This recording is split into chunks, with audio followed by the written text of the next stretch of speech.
La Secretaría de Prensa, Comunicación y Cultura de UNTER presenta La Escuela en Marcha.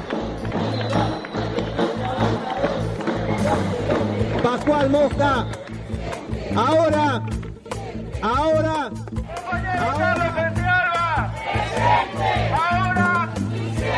La Escuela en Marcha, el boletín informativo radial de la Unión de Trabajadoras y Trabajadores de la Educación de Río Negro. Y así será de igual a igual, y así será de igual a igual.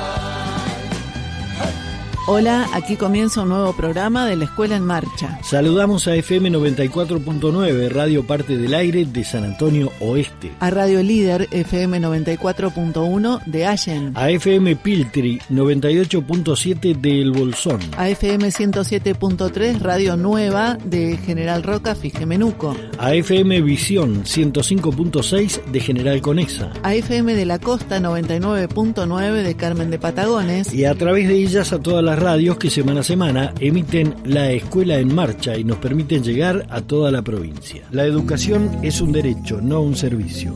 Los trabajadores de la educación queremos que los legisladores se preocupen por garantizar la educación pública y no por cercenar derechos. Que el Estado genere las condiciones para que el ciclo lectivo se pueda completar. Presupuesto educativo que asegure edificios en condiciones, transporte escolar sin interrupciones, comedores con insumos suficientes y escuelas con tecnología actualizada. Salarios dignos para que no haya docentes bajo la línea de pobreza. Todos los cargos para garantizar las trayectorias escolares y los acompañamientos que necesitan nuestros estudiantes. Que se reconozca el aula como espacio de enseñanza-aprendizaje y no como guardería. Se aprende más y mejor en escuelas dignas que en escuelas esenciales.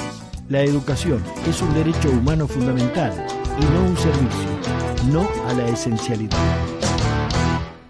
Noticias. Definimos en este marco del plan de lucha. Somos territorio, quienes somos vida. Decreto que permite una jubilación anticipada.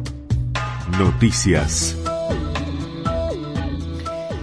El Congreso en Villa Regina definió paro de 24 horas para este jueves 31 de octubre y exigir el adelantamiento de la paritaria con recomposición salarial para todos los cargos del sistema educativo. Derogación de la resolución 5153/24 y 5154/24. Cumplimiento irrestricto de nuestro régimen de licencias, resolución 233/98. No a la declaración de la educación como servicio estratégico esencial. Devolución de los días de paro descontados. Restitución de las licencias gremiales. Cese del descuento del impuesto a las ganancias de los haberes jubilatorios. Ni un paso atrás en derechos conquistados. Escuchamos a Silvana Inostroza, secretaria general, al finalizar el Congreso Extraordinario. Ha terminado el Congreso de la UNTER con la presencia de las 18 seccionales, con un posicionamiento bastante similar, todas las seccionales, en cuanto al rechazo del accionar del gobierno de la provincia de Río Negro y el Ministerio de Educación con esta no propuesta que nos ha dado en paritaria. La verdad es que nos sorprendió, sobre todo teniendo en cuenta que en la paritaria anterior había quedado establecida una oferta salarial para el sector docente que tenía que ver con seguir el IPC desde agosto hasta diciembre, y entendíamos que cuando nos sentamos el día jueves era para distribuir el IPC del mes pasado y ver en qué ítem de nuestro salario impactaba.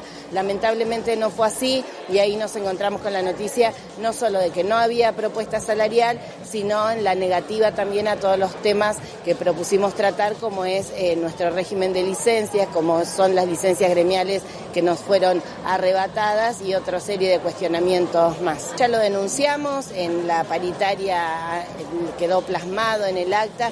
Más allá de eso, seguramente llevaremos adelante las acciones necesarias para que se dé cumplimiento. Y unánimemente traíamos definidas medidas de fuerza en diferentes días, por eso no sale por unanimidad el paro, sino por amplia mayoría, el paro para el día 31, en consonancia con la sesión en la legislatura, aunque en el transcurrir de la tarde nos enteramos por los diferentes medios que no va a ser incorporado el proyecto en esta sesión, por lo que vamos a llevar adelante acciones locales, articulando con otros sindicatos, organizaciones sociales y sobre todo con las universidades que están llevando adelante una lucha en defensa de las universidades y nosotros nos sumamos así que a la lucha de la defensa por la educación pública. Es un paro unificado en toda la provincia, las docentes y los docentes vamos a parar el 31 de octubre en defensa de la educación pública, exigiendo una urgente convocatoria paritaria, insistiendo en el pedido de derogación de las resoluciones que implementan las auditorías médicas, una propuesta salarial nueva, no porque no hubo, para todos los cargos del sistema educativo, corrección de grillas, el cumplimiento irrestricto de la resolución de nuestro régimen de licencia, que es la 233, y una serie de ejes que vamos a plantear en el pliego en la próxima paritaria, por supuesto.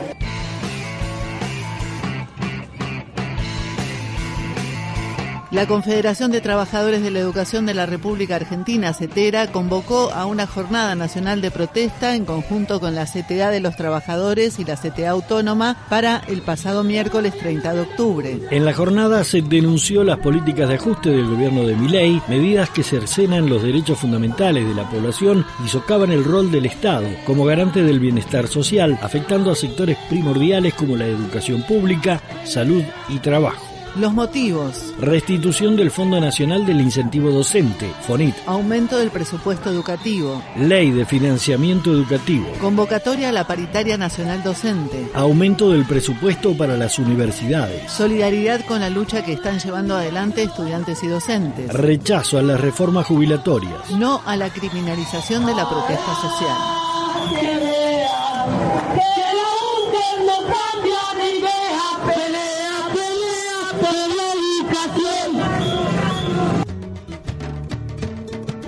Cuatro de cada 10 estudiantes de la UNCO trabajan. De esta forma no pueden llevar la carrera al día. Un informe recientemente publicado reveló que 4 de cada 10 estudiantes en la Universidad Nacional del Comahue trabaja mientras estudia. Los datos surgen del sistema SIU araucano, de la encuesta que deben rellenar al momento de inscribirse o reinscribirse a las carreras. Teresa Brajkovic, secretaria académica de la UNCO, dialogó en Radio Antena Libre sobre las conclusiones de este trabajo. Los datos los sacamos del SIU araucano, que es el sistema por el cual informamos la situación de cada estudiante nuestro. Por eso cuando el gobierno dice inventan estudiantes, es imposible, porque lo sacamos del sistema donde enviamos la información. Por supuesto, cada estudiante con su carrera, su DNI, su legajo, su actividad académica y demás. Año a año, cuando el estudiante se inscribe por primera vez, completa esto, trabaja o no trabaja,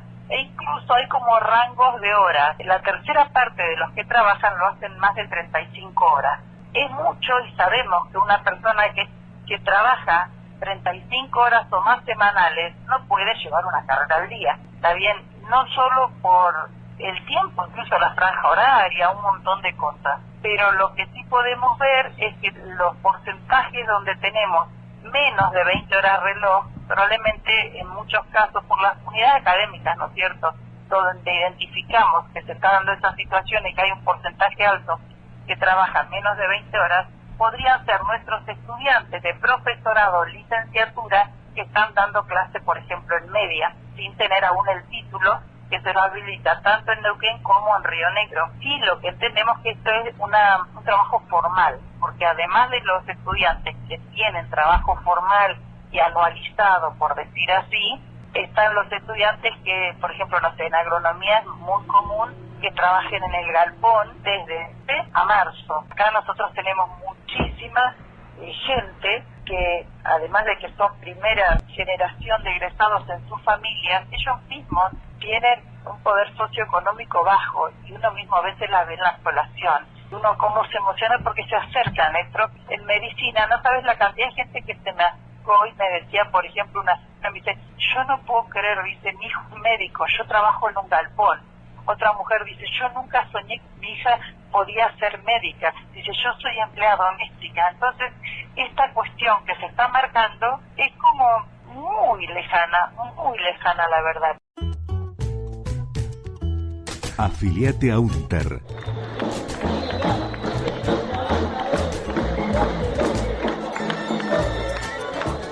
...50 años de lucha y compromiso por la educación pública.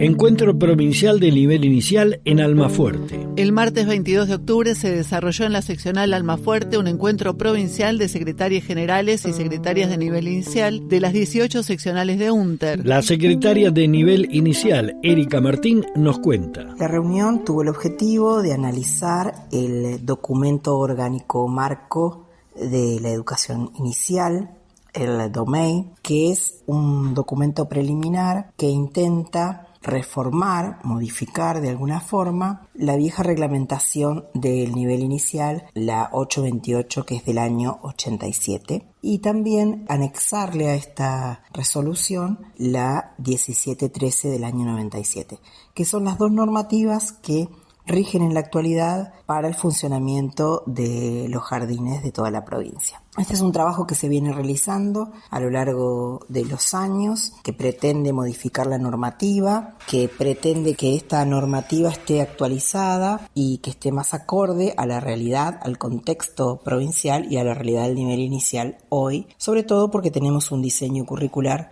bastante nuevo, que es del año 2020, y la normativa no refleja la realidad de nuestro nivel en la actualidad.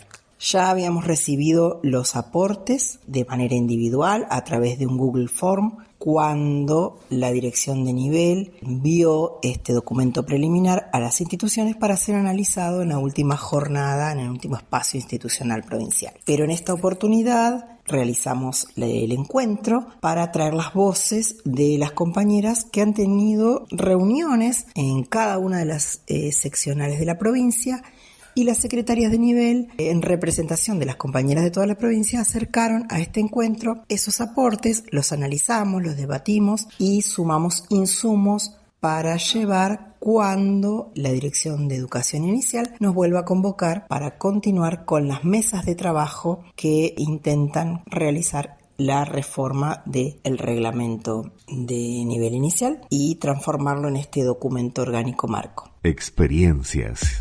¿Qué entendemos por educación sexual integral y cómo podemos realmente hacerla más integral?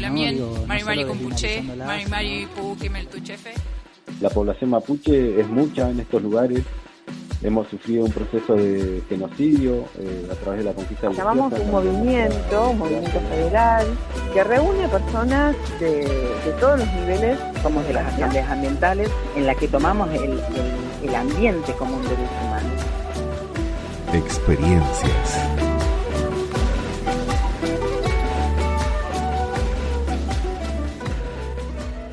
Durante el último paro docente se realizó en el Instituto de Formación Docente Continua de Villa Regina un podcast colaborativo junto a docentes, familias y estudiantes de sextos años del CET 17 de Roca, Fisque Menuco. Aquí le compartimos esta producción colectiva que coordinó la compañera Malena Fretes. ¿Qué pasa si se aprueba en la legislatura la ley que convierte la educación en un servicio? Con represión, gases y golpes, se le dio media sanción en primera vuelta a la ley que declara la educación como un servicio esencial. En 15 días hábiles se intentará ratificar. Es un proyecto presentado por los legisladores Juan Martín, del PRO, Facundo López, de Juntos Somos Río Negro, y contó con los votos de la UCR, ARI y La Libertad Avanza. Desde hace muchos años venimos construyendo y luchando por una educación pública basada en el derecho de niños, niñas, adolescentes, jóvenes y adultos a recibir su educación. Un derecho debe ser garantizado, puede ser exigido. Un servicio se puede adquirir, se vende y se compra. Esto le abre la puerta a las empresas, a la comercialización, a lucrar con la educación. El proyecto no busca mejorar la educación, sino cercenar y prohibir el derecho de huelga y protestas de los docentes garantizado por la Constitución Nacional y los tratados internacionales. El Estado se deslinda de su responsabilidad de garantizar este derecho social, humano y fundamental básico que garantice la igualdad de oportunidades. El proyecto desconoce la realidad de las escuelas. Creen que con un mínimo del personal docente de guardia se puede hacer frente a las diversas realidades educativas diarias, dando discontinuidad y poca importancia a las actividades pedagógicas. Invitamos al gobernador y a los legisladores a conocer cómo funciona una escuela y todo lo que se hace en ella. Se trata de instalar en la sociedad que la única causa por la pérdida de días de clase sea por los paros docentes, y esconde que en lo que va del 2024 se perdieron más días de clase por la falta de transporte escolar, comedores, edificios en pésimas condiciones. Esta reforma se da de espaldas a la sociedad, culpabilizando a los docentes, a los cuales no paran de atacar. Avasallaron el régimen de licencias y buscan aprobar el presentismo como parte del ajuste, sin que esto mejore en nada la calidad educativa. Familias, lo que se defiende es la escuela pública, en el camino de luchar para que sea mejor. No retrocedamos, acompañemos la lucha docente. Accede a todas las noticias sindicales en nuestro sitio unter.org.ar, en YouTube Unter Central y en las redes sociales Facebook, X e Instagram, Unter CDC. La Asamblea de Vecinos, Vecinas y Organizaciones por el Piltriquitrón siguen en alerta desde que el Consejo Deliberante del Bolsón aprobó una ordenanza para el plan de reordenamiento territorial en el acceso y base del Cerro Piltriquitrón. La intención del municipio es impulsar una aerosilla doble en el Cerro Piltriquitrón. La propuesta presentada por la empresa Aerocumbres Sociedad Anónima busca transportar 700 pasajeros por hora conectando el Bosque Tallado con el refugio de montaña, instalación de aerosilla, vulnerando normativas y leyes de protección del bosque y el ambiente. Noé, integrante de la Asamblea. Nosotros venimos ya desde mayo. En mayo fue declarada de interés este anteproyecto que finalmente nunca fue presentado para instalar aerosillas en el Piltriquitrón. Y bueno, apartamos de la base de que Piltriquitrón es una reserva de biosfera, reserva para la vida que está en nuestra Carta Orgánica Municipal, declarada como tal zona núcleo de preservación en donde no se pueden desarrollar cualquier tipo de actividades. Por ejemplo, están permitidas las actividades educativas, está permitido la instalación del refugio que ya existe. Así que, bueno, después de esto nosotros nos juntamos, seguimos atentos, seguimos investigando, seguimos organizándonos. Y ahora, por suerte, con la colaboración de este grupo de estudios Madre Tierra, que bueno, nos vienen acompañando también desde nuestros inicios. Por ejemplo, en la preparación de pedidos de informes que elevamos al municipio, o en la elaboración de nuestros comunicados. Por ejemplo, en el último, contamos en este comunicado cuáles son las normativas que están vigentes o leyes que se están vulnerando con esta aprobación de esta última ordenanza, que fue el 25 de septiembre, en donde se hace un reordenamiento territorial del Cerro Piltriquitrón y se habilitan una serie de explotación que no están permitidas. No están permitidas, por ejemplo, por la Ley de Bosques Nativos, por la Ley General del Ambiente, no está permitido por nuestra Carta Orgánica, por el Código Ambiental. En el momento en el que se aprobó la ordenanza, el 25 de septiembre, personas integrantes del Consejo Ambiental habían pedido a la banca del vecino para exponer como Consejo Ambiental, a lo que recibieron una respuesta negativa porque el Consejo Ambiental no estaba conformado, no sé qué faltaba, un paso administrativo más para su conformación, por lo cual se le negó la banca del vecino al Consejo Ambiental y participaron los vecinos, como cualquier vecino. En ese contexto fue aprobada esta ordenanza, hubo una concejala inclusive que pidió que se vuelva a comisiones, como para que exista el tiempo prudente para la participación del consejo, para volver a revisar algunas cosas que ella no encontraba que estén en una situación regular. Y bueno, se votó así como de emergencia, ¿no? Como bueno, votaron, nosotros estábamos manifestándonos, diciendo que por favor, que escuchen a la concejala, la única que se opuso a la ordenanza, y no, la votaron igual. La comunidad de Las Grutas y San Antonio vuelve a ponerse en alerta ante la posibilidad de que se instale un megabuque de licuefacción de gas natural enfrente de las playas de la localidad balnearia. Fabricio Di Giacomo, integrante de la multisectorial Golfo San Matías, contó en la radio comunitaria La Corneta en qué consiste el megaproyecto y cómo podría afectar la actividad turística en el corto plazo. Varias personas de la comunidad de Las Grutas y de San Antonio Este fuimos convocados por Serman y Asociados, la consultora, para realizar una entrevista una consultora que se jacta de trabajar con empresas ecocidas, para consultarnos sobre lo que opinábamos a raíz de un proyecto que están presentando, que tiene que ver con la instalación de un buque de licuefacción de gas en pleno Golfo San Matías. Sabemos que hay 2 proyectos ya en marcha que estamos tratando de detener, obviamente, que es la planta de GNL, que hasta ahora es solo humo, porque han hecho solo anuncios, pero no hay ni siquiera un proyecto, y el puerto petrolero con el oleoducto, que parecía estar un poco más avanzado, pero que todavía no tiene el financiamiento necesario para ejecutarse. Estos 2 proyectos estarían en la zona de Sierra Grande. Bueno, este barco de licuefacción de gas estaría frente al fuerte argentino, es decir, que si uno se para en la playa de las Grutas y mira un poquito para la derecha, además de ver esa magnífica formación del fuerte argentino, vería un buque gigantesco, que para quien no sabe las dimensiones, no conoce un buque, cómo son las dimensiones, bueno, son como 3 canchas de fútbol, una pegada al lado de la otra, es decir, un buque gigantesco que tomaría el gas proveniente del gasoducto General San Martín, a la altura del kilómetro 1210, es decir, más o menos a esa altura del fuerte argentino. Por ahí viene ese gasoducto, ahí se realizaría una T con un gasoducto que iría más o menos como 15 kilómetros hasta llegar a la costa, y de ahí 5 kilómetros dentro del mar hasta conectarse con este buque, al que luego se le conectarían otros buques metaneros, obviamente, para cargar este gas licuado que produciría el buque. Como todo buque gigantesco, las posibilidades de contaminación son inherentes al mecanismo y al funcionamiento, porque es un buque gigantesco que además recibiría otros buques, es decir, que la fauna marina, es decir, que el turismo, es decir, que la pesca, es decir, que todas las actividades y la vida misma de las personas que habitamos acá las grutas se vería seriamente afectada. Un proyecto que nuevamente es presentado de manera ilegal, porque se sustenta en la modificación ilegal que se realizó en la Ley 3.308, que básicamente prohibía cualquier tipo de actividad hidrocarburífera en el Golfo. La legislatura, a través de sus legisladores y legisladores, modificaron esta ley ya hace más de 2 años, permitiendo que todos estos proyectos ecocidas se presentaran en el Golfo San Matías. La consultora Salmón y Asociados se presenta a través de 2 mujeres, antropólogas, que dicen no tener nada que ver con la consultora, porque fuimos a preguntarles específicamente, son solamente personas contratadas, es decir, que ni siquiera se hacen cargo de lo que están presentando. No nos dieron ni siquiera la presentación en PowerPoint que tenían y que nos mostraron a través de una tablet, porque no tenían autorización para hacerlo. Le pedimos que por favor, que al menos para poder opinar con algo de certeza teníamos que tener un poquito más de conocimiento específico.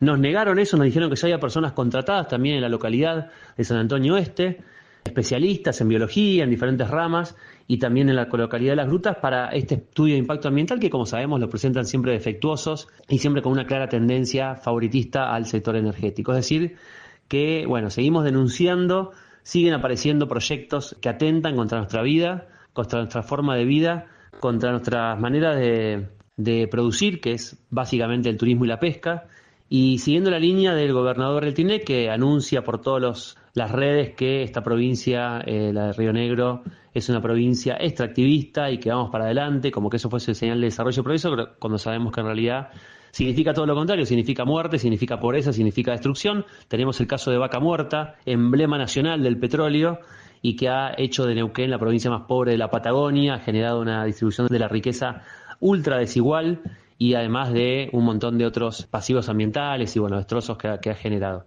Así que como siempre decimos que queremos un ambiente sano, queremos un buen vivir, queremos seguir disfrutando de nuestro querido mar, de nuestras queridas ballenas, de todo lo que hacemos desde hace siempre y que podemos seguir haciendo siempre y cuando estos proyectos extractivistas, contaminantes y asesinos no se instalen en el Golfo San Matías.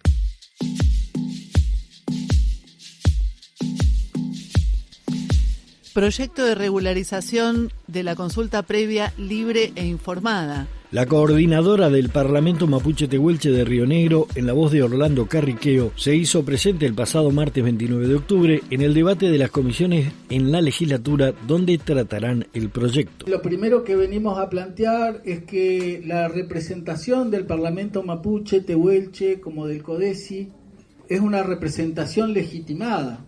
No solo por los convenios internacionales, no solo por la Constitución Nacional, no solo por la Constitución de la provincia de Río Negro, sino por la Ley 2287.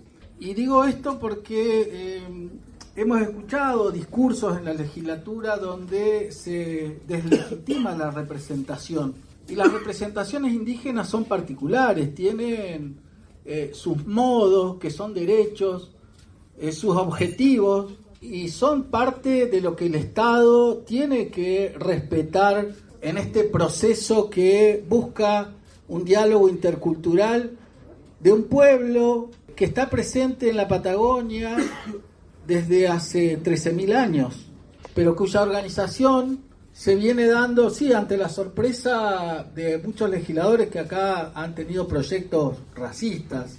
La verdad es que los antecedentes arqueológicos que hay en esta provincia y que este gobierno ha estudiado, como por ejemplo el trabajo en la meseta de Somoncura que hicimos el año pasado por encargo del CFI, por el área natural protegida, un informe que todavía no se ha hecho público, pero donde consta arqueológicamente la presencia de gente en la meseta de Somoncura de 13.000 años, pero podemos ir a Cerro Policía, el Cuy, 4.500 años, cerca de Bariloche, otros 4.000 años. Es decir, desconocer la presencia de un pueblo significa desconocerlo en términos históricos, pero en términos también científicos, ¿no? No solo el pueblo mapuche se viene organizando a partir de la democracia en la Argentina, y específicamente estoy hablando de la provincia de Río Negro, donde la organización venía reclamando tierras, ¿no? Nuestra gente peleaba, luchaba por los derechos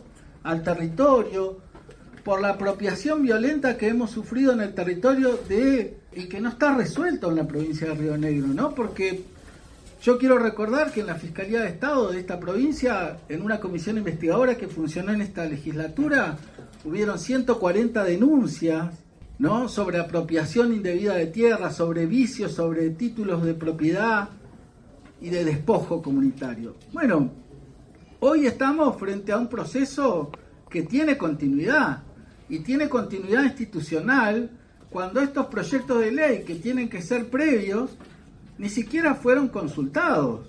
Nos enteramos ayer de casualidad. ¿Y dónde entonces la incongruencia total? Un procedimiento de consulta sin consulta. No es cierto que nosotros no queremos participación. Mire, queremos tanta participación y diálogo que hace 15 días que estamos tratando de hablar con el gobernador Beretinec para que nos reciba. Para resolver algunos conflictos donde ha habido muertos, donde hay conflictos territoriales. Mire, eso no ha sido posible. Pero tampoco es posible un diálogo frente a la negación de los derechos, un diálogo que no pretende construir eso que está planteado en los convenios internacionales. No es cierto que solo sea el convenio 169 el que hay que mirar. Hay que mirar la Declaración de los Derechos de los Pueblos Indígenas de la ONU. Hay que mirar los fallos de la Corte Interamericana, que ya ha fallado en contra del Estado argentino por omitir el protocolo, el proceso de consulta. La piedra angular del convenio 169 habla de consentimiento. Lo que tiene que buscar el gobierno, el Estado, es el consentimiento de las comunidades, de las familias que habitan el territorio, y ese consentimiento se tiene que dar en un proceso abierto, libre de presiones. Correo electrónico para contactarte con este programa: laescuelaenmarcha@unter.org.ar.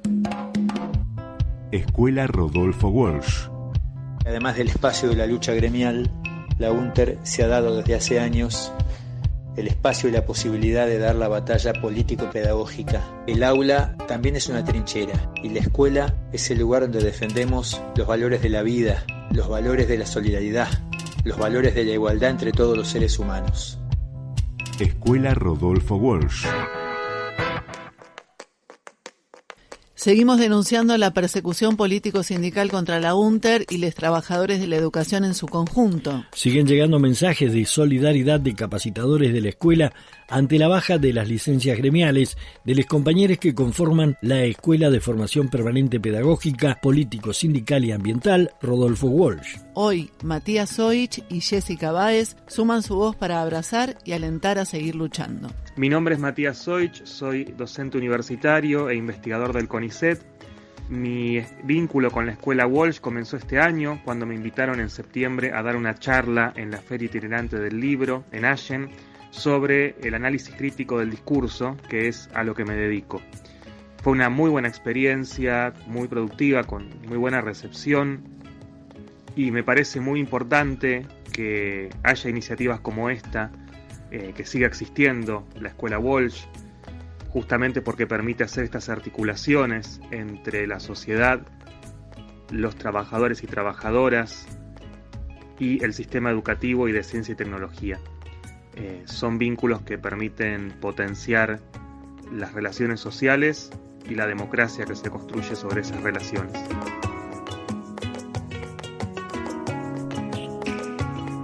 Mi nombre es Jessica Báez, soy del colectivo Mariposas Mirabal, un equipo de investigación, extensión y docencia de la Universidad de Buenos Aires. Trabajamos desde la Facultad de Filosofía y Letras y desde hace varios años venimos construyendo un diálogo fructífero, fértil, para pensar la cuestión política, pedagógica y sindical con la Escuela de Formación Escuela Walsh. La escuela significa un espacio donde producir un debate pedagógico, donde producir una forma de mirar a las escuelas desde los derechos, desde pensar la calidad en profundidad como un término que no es una caja vacía, sino de poder pensar las prácticas cotidianas y cómo esas prácticas cotidianas incluyen o no,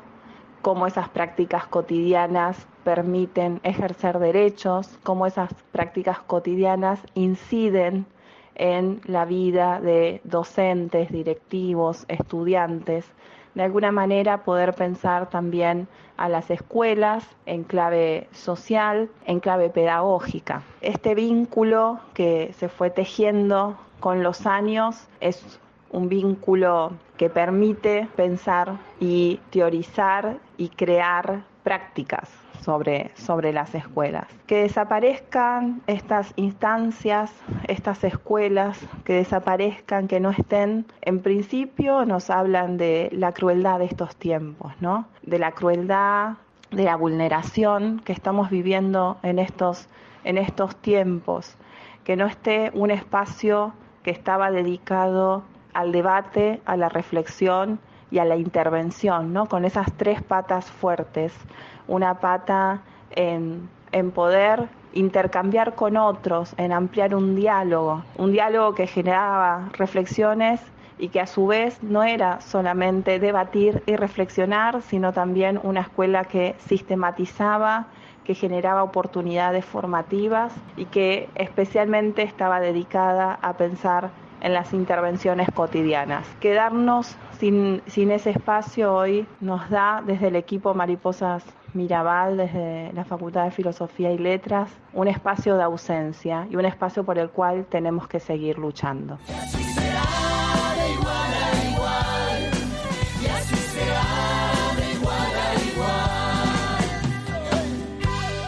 Hasta aquí la Escuela en Marcha. Nos volvemos a encontrar la próxima semana. Gracias.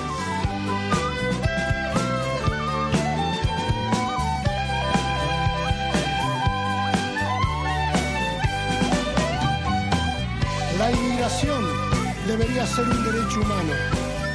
Todos deberíamos ser libres de vivir en cualquier lugar de este mundo.